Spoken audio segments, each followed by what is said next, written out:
नमस्कार। आज हम चर्चा करेंगे अर्धवार्षिक आकलन परीक्षा सितंबर 2022 कक्षा 9वीं विषय हिंदी की उत्तर कुंजी के बारे में।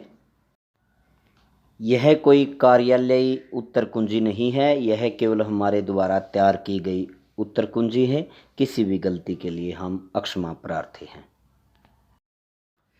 परीक्षा के लिए अंक 40, समय 90 मिनट तय किए गए हैं। इसके कुछ निर्देश हैं। पहला, सभी प्रश्न अनिवार्य हैं। दूसरा, प्रश्न संख्या 1 से 15 तक प्रत्येक प्रश्न 1 अंक का है। प्रश्न संख्या 16 से 18 तक प्रत्येक प्रश्न 2 अंक।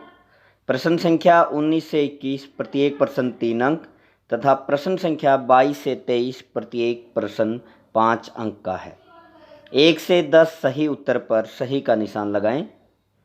प्रश्न 1, गया के घर में दूसरी बार बैलों की रस्सियां किसने खोली? गया की पत्नी ने, गया के नौकर ने, गया की बेटी ने, स्वयं गया ने। तो 2 बैलों की कथा के आधार पर इसका जवाब है गया की बेटी ने। प्रश्न 2, तिब्बत में भीख मांगने के लिए क्या कहते हैं? जमीन पर माथा टेकते हैं, जीभ निकालकर दया दया कहते हैं, झोली फैलाते हैं, गिड़गिड़ाते हैं। तो इसका जवाब है जीभ निकालकर दया दया कहते हैं। प्रश्न 3, उपभोक्तावाद की संस्कृति में किसका घोर अपव्यय हो रहा है? सीमित साधनों का, भावनाओं का, धर्म का, पारस्परिक संबंधों का।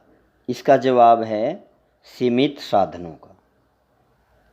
प्रश्न 4, सालिम अली के लिए प्रकृति क्या थी? 1, नटखट युवती, रहस्य भरी दुनिया, आय का साधन, जी का जंजाल। तो सालिम अली के लिए प्रकृति रहस्य भरी दुनिया के समान थी। प्रश्न 5, सहज दुलीचा किसका प्रतीक है? सहज जीवन का, सहज विचार का, सहज भोजन का, सहज भक्ति भावना का। तो सहज दुलीचा सहज भक्ति भावना का प्रतीक है। रसखान की प्रमुख रचना कौन सी है? सतसई, सूरसागर, प्रेम वाटिका, कृष्ण वाटिका। वैसे तो रसखान की अनेक रचनाएं हैं, लेकिन प्रमुख रचना है प्रेम वाटिका। प्रश्न 7, मोहन शब्द का प्रयोग किसके लिए किया गया है? श्री कृष्ण के लिए, महात्मा गांधी के लिए, कवि ने अपने लिए, जवाहरलाल नेहरू के लिए। तो इसका जवाब इतना स्पष्ट नहीं है, लेकिन हमारे अनुसार इसका जवाब बनता है महात्मा गांधी के लिए। प्रश्न 8, हिंदी में कुल कितने व्यंजन हैं? 36, 44, 33, 11। तो हिंदी में व्यंजनों की संख्या है 33। प्रश्न 19, शुद्ध वर्तनी का चयन कीजिए। सन्यासी, सन्यासी, सन्यासी, सन्यासी। तो इसका ख सही जवाब है, क्योंकि सम प्लस न्यासी से बना है। मैं के बाद न आने पर मैं अनुस्वार में बदल जाता है। तो इसका दूसरा जवाब बिल्कुल सही है। प्रश्न 10, अत्यंत शब्द में प्रयुक्त उपसर्ग कौन सा है?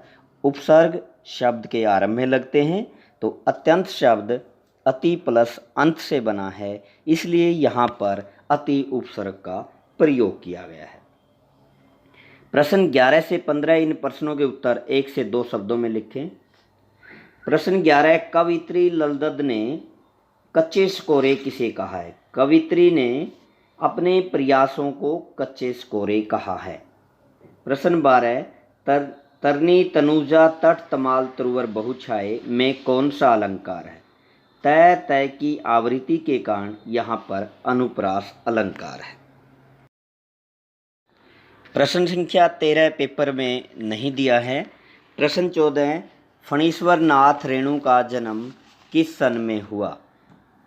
फणीश्वर नाथ रेणु का जन्म 4 मार्च 1921 को हुआ। प्रश्न 15, हिंदी भाषा में स्वर के कितने भेद हैं? स्वर के 2 भेद हैं, हरिस्व स्वर और दीर्घ स्वर। कई इसका जवाब 3 स्वर भी लिख सकते हैं, हरिस्व, दीर्घ और प्लुत, लेकिन हिंदी मानक व्याकरण के अनुसार स्वर के दो ही भेद होते हैं, हर्षव स्वर और दीर्घ स्वर। तो इसका जवाब यही होगा कि इसके दो भेद हैं। प्रश्न संख्या 16 से 18, इन प्रश्नों के उत्तर 20 से 30 शब्दों में लिखें। प्रश्न 16 है, मृत्यु का तरल दूत किसे कहा गया है और क्यों? यह प्रश्न कृतिका भाग 1 से इस जल प्रलय में अध्याय से पूछा गया है। इसका जवाब है, बाढ़ के निरंतर बढ़ते हुए जल स्तर को मृत्यु का तरल दूत कहा है, क्योंकि बाढ़ के पानी के ने न जाने कितने प्राणियों की जान ले ली। प्रश्न 17, इस प्रश्न में पूछा गया है, किस घटना ने सालिम अली के जीवन की दिशा को बदल दिया और उन्हें पक्षी प्रेमी बना दिया? इसका उत्तर है, एक बार बचपन में सालिम अली की एयर गन से एक गोरैया घायल होकर गिर पड़ी थी। इस घटना ने उनके जीवन को बदल दिया, वह उन्हें पक्षी प्रेमी बना दिया। प्रश्न 18 है, किस शासन की तुलना तम के प्रभाव से की गई है और क्यों? यह प्रश्न कैदी और कोकिला कविता से लिया गया है।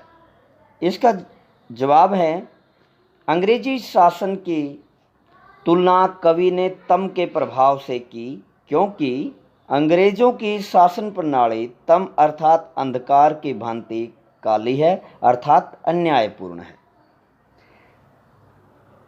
प्रश्न 19, शिक्षा बच्चों का जन्मसिद्ध अधिकार है, इस दिशा में लेखिका के प्रयासों का उल्लेख कीजिए।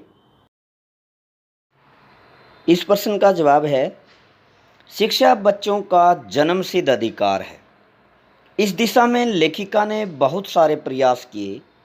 कर्नाटक के छोटे से कस्बे बागलकोट में जब स्कूल नहीं था तो लेखिका ने वहां स्कूल खोला, वह सरकार से मान्यता दिलाई।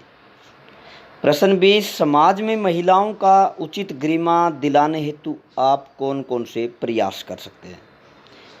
आप अपने अनुसार इसका उत्तर लिख सकते हैं। तो इसका जवाब होगा, हम स्त्री शिक्षा हेतु कार्य कर सकते हैं ताकि समाज में वह सिर उठाकर अपना जीवन व्यतीत कर सके। अपने समय की महान एवं विदुषी स्त्रियों का उदाहरण समाज में प्रस्तुत कर सकते हैं। प्रश्न 21, तत्पुरुष समास किसे कहते हैं? इसके कितने भेद हैं? तत्पुरुष समास जिस समास में उत्तर पद प्रधान हो तथा समस्त पद में कारक विभक्ति का लोप हो, वह विग्रह में कारक चिन्ह का प्रयोग हो, उसे हम तत्पुरुष समास कहते हैं। जैसे रसोई घर, रसोई के लिए घर। राजपुत्र, राजा का पुत्र। जब हम विग्रह करते हैं तो बीच में कारक विभक्ति का प्रयोग होता है। और तत्पुरुष समास के 6 भेद माने जाते हैं। प्रश्न संख्या 22 से 23, निम्न प्रश्नों के उत्तर 50 से 60 शब्दों में लिखें।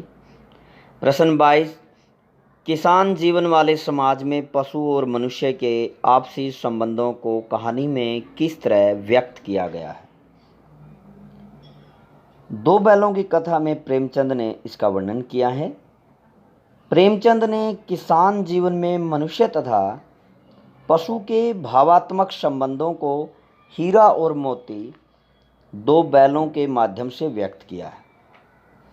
हीरा और मोती दोनों झूरी नामक एक किसान के बैल हैं, जो अपने बैलों से अत्यंत प्रेम करता है और इसी प्रेम से वशीभूत होकर हीरा और मोती अपने मालिक झूरी को छोड़कर कहीं और नहीं जाना चाहते हैं। प्रश्न 23, सखी ने गोपी से कृष्ण का कैसा रूप धारण करने का आग्रह किया? सखी ने गोपी से कृष्ण का मोहक रूप धारण करने का आग्रह किया। सखी गोपी से वही सब कुछ धारण करने को कहती है जो कृष्ण धारण करते हैं। सखी ने गोपी से आग्रह किया था वह कृष्ण के समान सिर पर मोर पंखों का मुकुट धारण करे, गले में गुंजों की माला पहने तथा तन पर पीले वस्त्र धारण करे, हाथों में लाठी थामे वह पशुओं के संग विचरण करे। यह थी कक्षा 9वीं की संभावित उत्तर कुंजी। इसी प्रकार की जानकारी के लिए इस चैनल को सब्सक्राइब करें, शेयर करें। फिर से आपके बीच इसी तरह की जानकारी लेकर हाजिर होंगे। तब तक के लिए नमस्कार।